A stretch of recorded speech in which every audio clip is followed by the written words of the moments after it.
guys! Good morning! Welcome to my YouTube channel, Trending Collection. At kung bago ka pa lang sa aking YouTube channel, huwag kalimutang mag-like, subscribe, at pakihit natin ang ating notification bell para updated po kayo sa aking mga bagong video na ina-upload. Thank you guys!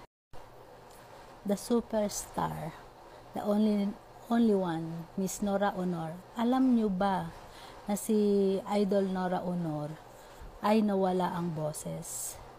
Ayon kay Miss Nora Aunor,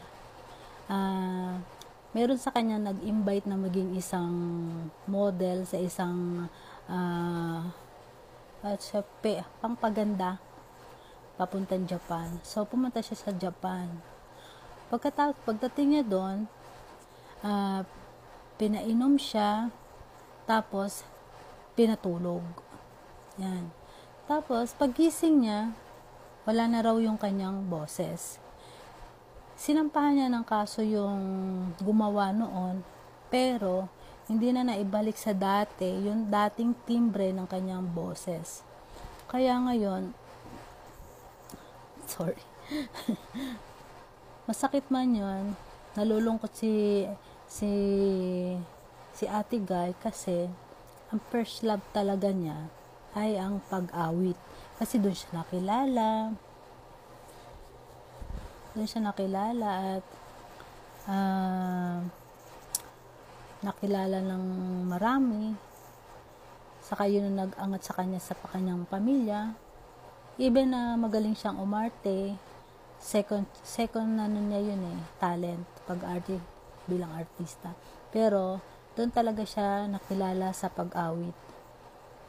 So, sabi nga ni Ate Guy, basta marunong kang mawit, kahit matanda ka na, asset mo pa yan.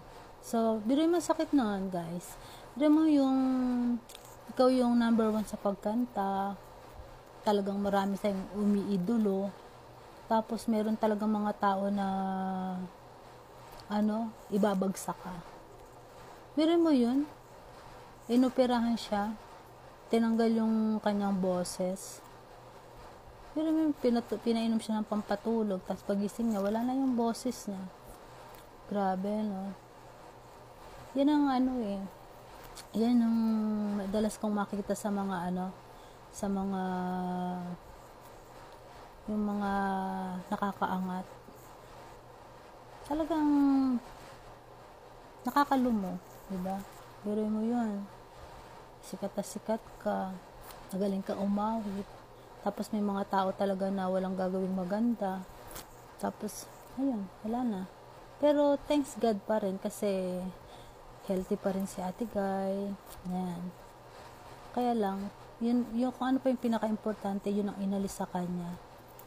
Grabe, no? Talaga yung buhay mapagbiro. Yung kung ano pa yung pinakamamahal mo, iningatan mo, laging nawawala. Parang ako lang, lahat ng minamahal ko, iningatan, lahat nawawala. Kaya, masakit, pero kailangan natin mag-move on.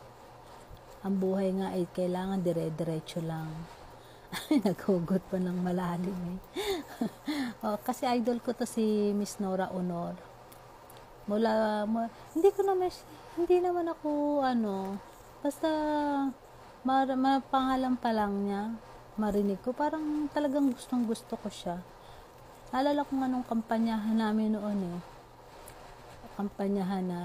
so tumatakbo ng presidente si President Erap Estrada.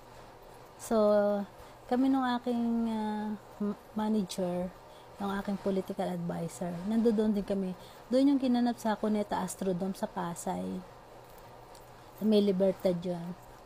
Guys, gulat na gulat talaga ako nun. Kasi nung nagsasalita si Erap, even na maraming tao kasi maraming mga supporters. Pero guys, iba yung dating ni Miss Nora Aunor. Talaga nung pagpasok ni Miss Nora Aunor, nakita mo yung mga matatanda ron, talagang naghihiyawan pa, palakpakan ng palakpakan, tapos sinasabi yung pangalan ni Ate Guy. Kaya iba talaga yung superstar. Okay guys, thank you guys for watching.